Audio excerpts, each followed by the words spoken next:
This is LOA Recon with Good Vibe Coach Jeanette Ma, where we explore the ins and outs of conscious creation to manifest our favorite dreams come true. Let's have some fun together.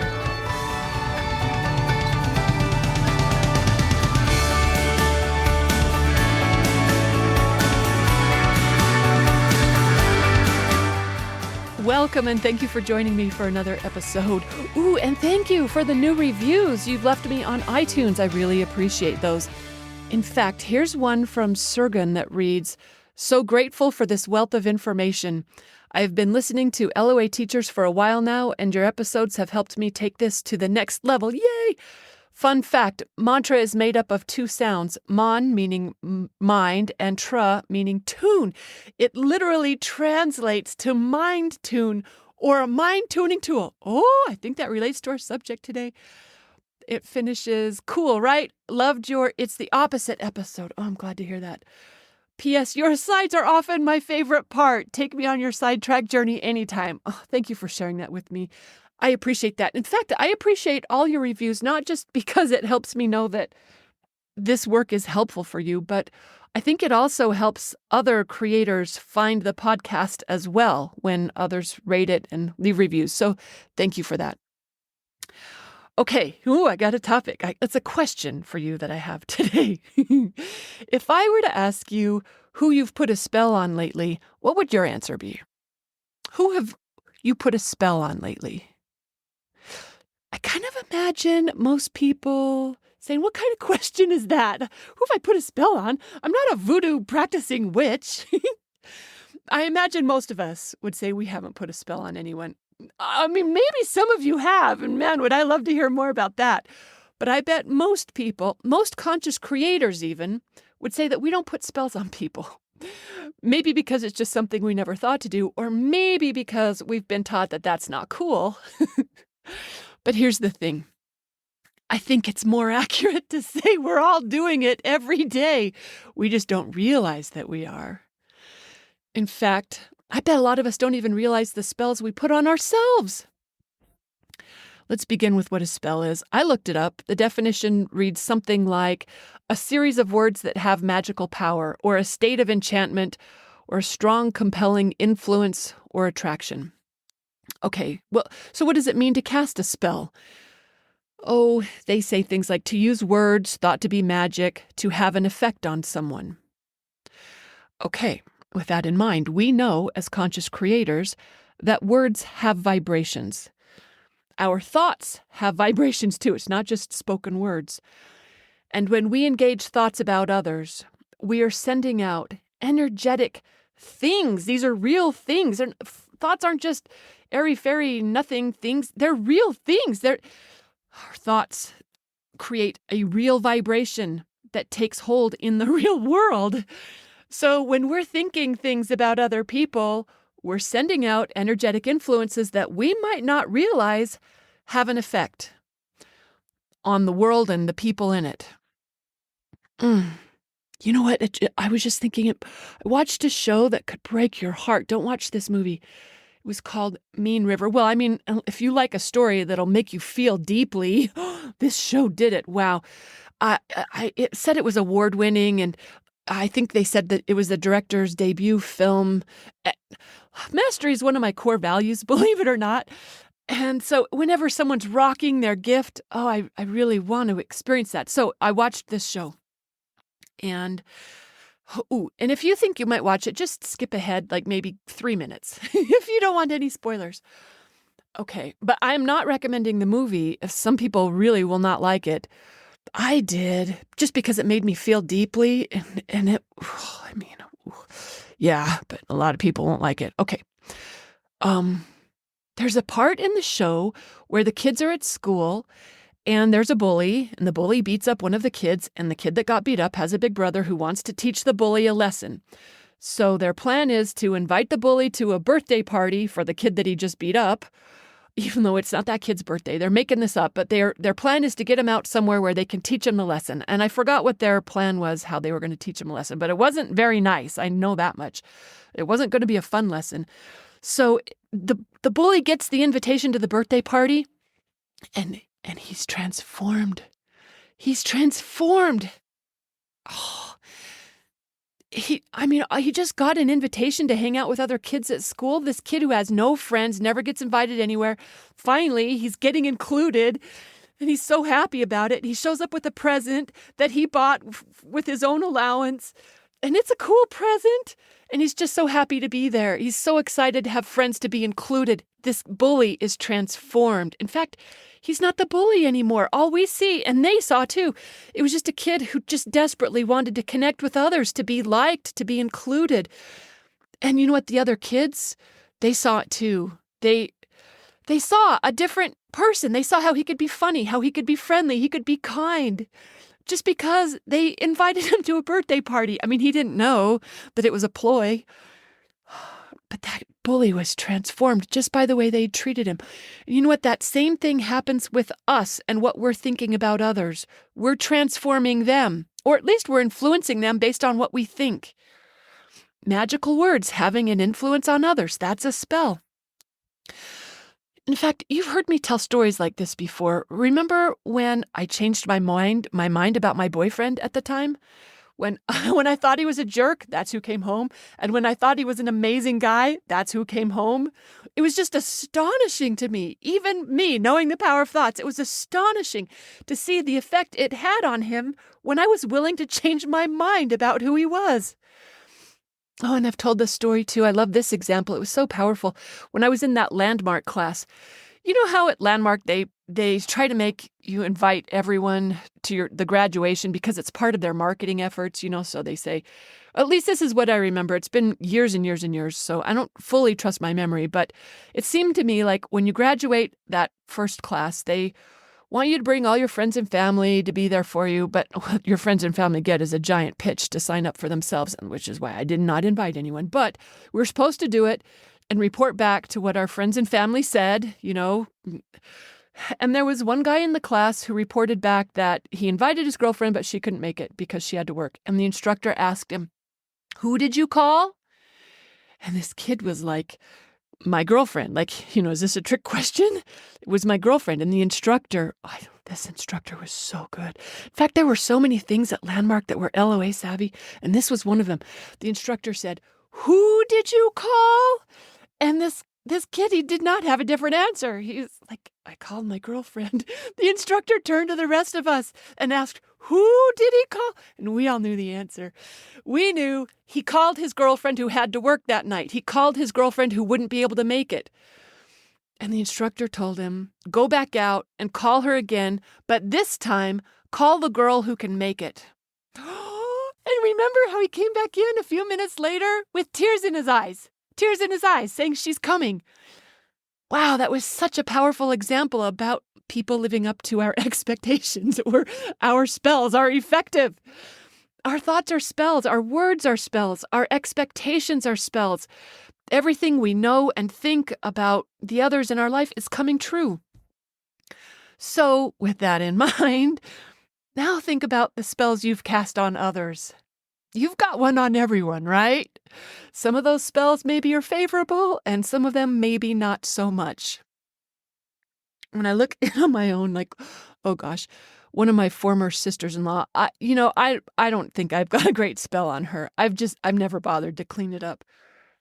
But, for my spell on my current sweetheart, hello, I've got a fabulous spell on him. I've been actively conjuring thoughts of love and appreciation about him. That's a really good spell.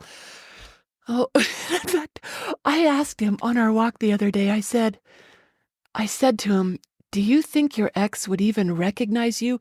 Like if she ran across my posts online where I talk about him, because I do sometimes, if she ran across those, do you think she would even recognize you? Because she had such a different guy. She had such a different guy, and I don't know that he changed that much. I don't think he changed that much. I think we cast different spells on him and we get a different guy."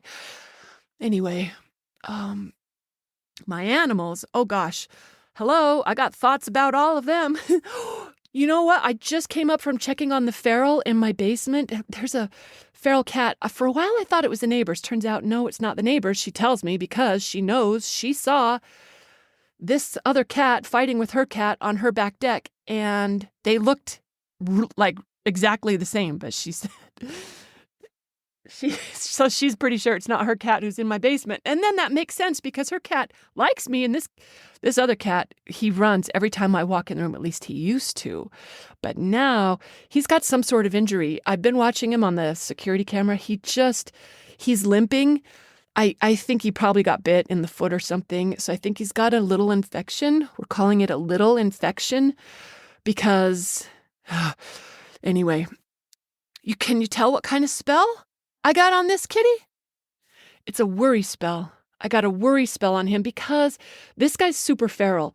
If I walk in that room, he runs out. Now that he's sick, and I don't want to make him run out, because there's just a ton of snow out there. We still got feet of snow out there. I want him to be comfortable to heal up in here. So, oh my gosh, here's what I have to do to feed everyone down there. They have dry food all the time and water, but I've got to, I take them wet food every day. And I'm on the other side of the door. This is a sidetrack for you, Sergen. I'm on the other side of the door. And I call it, it's just me, kitties. And I open the door just a crack to see if he's there. And yep, sure enough, he still is. So I make sure Harvey doesn't come in. And I'm on all fours. I don't want him to feel like I'm moving fast. I move super slow, and I just put the wet food in a variety of dishes. I'm a proper crazy cat lady right now as I'm telling you this story, aren't I? And then I back out, and I just say a couple nice things to him, that he's welcome here, and I hope he feels better soon. And what was I saying? I got proper sidetrack. Oh, my worry spell. Oh yeah. So look, because if I tried to trap him, and I know how to get my vibration straight, so I don't try to trap anyone, I trap him. That takes me a minute sometimes to get there, but I can do it. But I'm nervous if I do it, then when we go to the vet, first of all, they probably can't even do a neuter on him if he's got an infection. So I would have to do it twice. And look, a lot of ferals, they don't get caught twice. If they even see someone else get caught, they don't fall for no sardines and no trap routine. So I'm just hoping he heals on his own. I'm intending that, you know what, this time for him spending in the basement is actually good because he learns it's safe to take refuge here. And, yeah. Okay, so you could tell I got super mixed thoughts on this guy. Some helpful, some not so much. I can definitely do better. Speaking of spells and bullies, you know another spell I've cast that could use some improvement? I've got a bully spell on Bruiser. Yes, Bruiser is what I ended up calling him. Jeremiah didn't stick. That's what Michelle Woodward, well, she named him Jeremy. I was talking with her on the phone when I trapped him. I said, oh, you get to name this kitten that I thought I was going to tame and adopt out, and he's still here. So she said Jeremy. I knew a Jeremy, so I wanted him to be Jeremiah. And this guy, he just walks around the house like, well, the house, the yard, like he's looking for a fight. He's just looking for someone to be in charge of. He wants to prove he's the boss. And he's barely, a year and a half, maybe getting close to 2. How old is he? I don't know. He's young enough. He should not be boss. Well, this reminds me of Physical 100. Maybe this episode is strictly for Sergen, who says that sidetracks are not a problem. Okay, there was an episode of Physical 100. It's a reality show made in Korea. Oh, it's a physical competition. It's just amazing. Okay, there's one episode where the top half of the class each one of them has to pick someone from the bottom half of the class to challenge them to a physical fight. And whoever loses, they get kicked out. They lose their chance to win $250,000. So if you want to win, your chances are way better if you pick someone that you think you can beat. And they've got women in this competition too. So, it seems pretty obvious. It seems pretty obvious. If you want to win, if you want to stack the deck in your favor, who you should pick. But they don't all do that. Some of them, a few of them, oh my word, it was the most amazing thing to see. This reminds me of Bruiser. Okay, I'll circle back around. Sometimes they don't pick someone they know they can beat. Sometimes they pick an equal or someone they perceive to be a peer. Sometimes they even choose the master, like the very best. There are a couple of them because they all know each other. They're all, they know each other. And sometimes they pick the very best one, the master. Oh, can you imagine? Oh my gosh. I just have so much respect. And they don't do it because they think they can win. They do it because they saw their opportunity to spar with the very best. They're saying to themselves, when will I ever get a chance? They're just excited to be in the room with this master, let alone actually be able to engage them in the thing that they all do best. Oh my word. Okay, so that reminds me of, because Bruiser, he doesn't wrestle with his mom the way his brother does. His brother Sebastian wrestles with his mom. And, they're not like for real fighting. They're play fighting, but there's a lot of growling. And sometimes one of them runs away mad. But it's his mom. His mom isn't giving it to him, not the way that Merlin gives it to Bruiser, because guess who Bruiser spars with? He goes for Merlin. Merlin is the top cat at my house. And, Merlin's the boss. He's the big boss. And that's who Bruiser isn't, well, sometimes he plays with his brother, but it's playing with his brother. When he goes with Merlin, oh my gosh, those two are not fooling around. It isn't a for real fight, but Merlin makes it very clear to him every time that there's one boss here and it is not Bruiser. But I've got so much respect for Bruiser, who's willing to wrestle with Merlin. So much respect. One day he's going to make a great boss. And that's how because he's getting the best practice with the best boss in the house. Okay, so this is me coming back to the spells I have on all the animals. Yeah, I've got spells on the cats and the dogs. It's what I know about them and what I expect from them elicits that behavior, that response from them. And you know what? We're doing it with our own selves too. I'm doing it with myself. My thoughts and my words are creating me or transforming me or not transforming me, depending on the spell, right? Here's why I'm thinking about this. I got an email from someone's GoFundMe campaign that I'd contributed to in the past. And it feels like it's been a while. And based on the update that I read, it did not seem like much had shifted for this person, even though it's been a lot of time, and they've raised a lot of money, like 5 figures of a 6-figure goal. And I thought, well, Jeanette, how can it change when I'm holding them in the same mind frame? I'm seeing them as in a fix, need some help. That spell isn't helping. And neither is any money that I send that way when I continue seeing them as in a fix. Once upon a time, I was building my coaching practice, and my mentor coach said to me, I asked her, hey, what do I do when my client's not ready to hear the truth about how they create their entire reality? And there was a long pause. And when she replied, she was perplexed. She was perplexed in her tone. She said, why would you create them that way? Like they're not the problem, I am. And of course she was right. My thinking them that way is what creates them that way. If that's not what I prefer, why would I handicap them and my work with them with that particular spell? I could tell a better story, and a better story is a better spell. And I've learned to think it way better since then. I'm sharing this because I imagined that there might be a few spells that are worth us rethinking in our world, whether those spells are on ourselves or our loved ones or strangers, because whether we realize it or not, we're sending out spells on our politicians and bosses and neighbors and the commuters in traffic, our kids, our spouses, our colleagues, everyone, without even realizing how powerful those thought spells are. Well, we realize it when we're thinking about it like we are now, but it's being able to remember it in the rest of our waking moments that would be helpful too, right?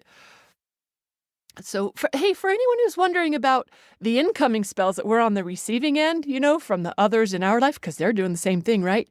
Here's my tip. Don't worry about them. Get your own story straight and strong and solid, and they can't touch you, no matter what they're thinking about you.